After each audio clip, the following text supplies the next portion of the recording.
The Youth's Instructor, May 1, 1859. Be lovely. Dear children, I have been thinking how much good every one of you might do if you would only try. Some children are willing to part with some of their little treasures to make others happy. They are quite free to give when it is in their power, but there is something more that they can do.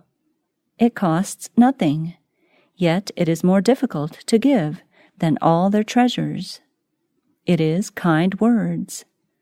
I have been in families where unkind, fretful words cast a shadow upon the whole household, and I have felt the same darkness falling upon me. I have heard older children speak unkindly and fretfully to the younger members of the family, and have watched its effects upon the little ones who possessed happy dispositions, but were soured and spoilt through unkind and fretting words. How careful an older sister should be of her young brother or sister, lest her influence should prove an injury to him or her. Above all things, should she exert a happy influence upon the young members of the family. If she tries, she can do much to make home happy and shed a sunshine in the family.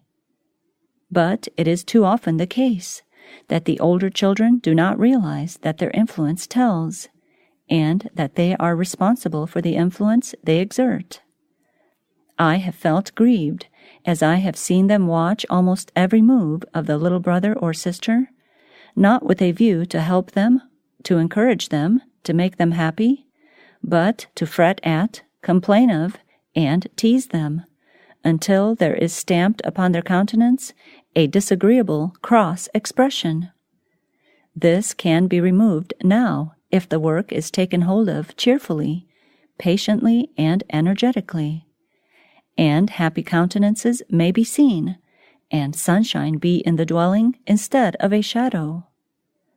When the sister is tempted to break out into a fretful, fault-finding strain, I would say, stop. Ask yourself, what good result will your words produce? Will they make the little brother or sister any better? Or will they plant in their little breasts bitter, unhappy feelings? Then say to yourself, I will try to speak just as sweetly and pleasantly as I can. It will act like a charm. You may not see the good results in a moment, but every time you check this fretful, fault-finding spirit, it will give you grace to stand against the next temptation. Persevere. Don't be discouraged if you do fail at first. If the tongue goes on in its wonted course a few times when you are not on your guard, do not give up the battle. Go to God and often plead with Him for strength. It will be given. Jesus has promised to hear the needy when they cry. Claim the promise. It will be verified. Try in the strength of the Lord to cast a sunshine in the family. There are no shadows in heaven. All is happiness. There will be no fretful ones there, no unhappy looks, no unkind words, but every countenance will be radiant with joy. In heaven there will be an eternal sunshine.